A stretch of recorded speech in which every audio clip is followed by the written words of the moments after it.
الحمد للہ رب العالمین۔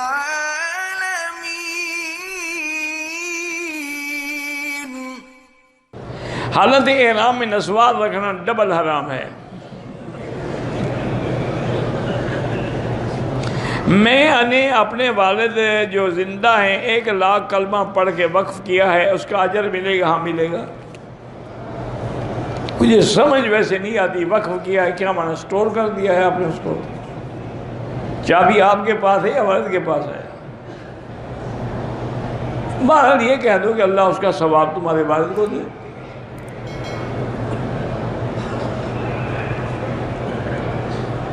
تین سال ہو گئے میری منگنی کو، دعا کریں کہ شادی ہو جائے۔ تم پیسے شیسے اکٹھے کرو، ہو جائے گی۔ بھوکے ننگے کو کون دیتا ہے؟ 20 سال ہو گئے، بچہ نہیں ہوا۔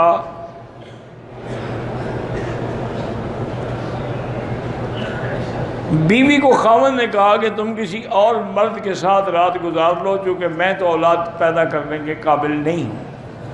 تو اب عورت کو نفرت ہو گئی ہونی چاہیے کہ ایسا بے غیرت اور دیوس آدمی ہے جو بیوی کو کہتا ہے کسی اور کے پاس جا کے رات گزارو۔ بھئی تمہیں اولاد کے قابل نہیں ہو تو علاج کرواؤ۔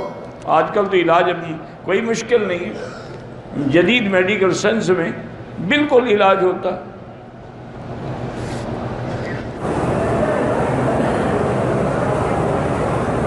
کہتے کہ جب آدمی کی شادی ہوتی ہے تو اس کو 2 رکعت نماز نفل پڑھنے کے لیے مسجد میں جانا چاہیے۔ ہاں بیوی بیچاری گھر بیٹھی رہے، تم نفلیں پڑھتے رہو، یہ تو نہیں ہے حدیث میں۔ یہ ہے کہ وہیں اسی کمرے میں کھڑے ہو کر 2 رکعت نفل پڑھ کے اللہ سے دعا مانگے، پھر بیوی کی پیشانی پکڑ کے دعا مانگے تو انشاءاللہ معاملات اچھے رہتے ہیں۔ یہ تھوڑا کہ تم چلے جاؤ مسجد، وہ وہاں بیچاری بیٹھی رہے، گھر والے سمجھیں کہ لڑائی ہو گئی ہے، بھاگ کے جا رہا ہے۔ میں سعودیہ میں مقیم ہوں، 2 بچے ہیں، ان کو قرآن پاک کی تعلیم دلانا چاہتا ہوں تو بالکل دلائیں، اس میں کیا ہے؟ یہاں دلانا چاہتے ہیں تو مدرسے موجود ہیں، آپ اپنے ملک میں دلانا چاہتے ہیں، مدرسے موجود ہیں، کوئی کمی نہیں ہے الحمدللہ۔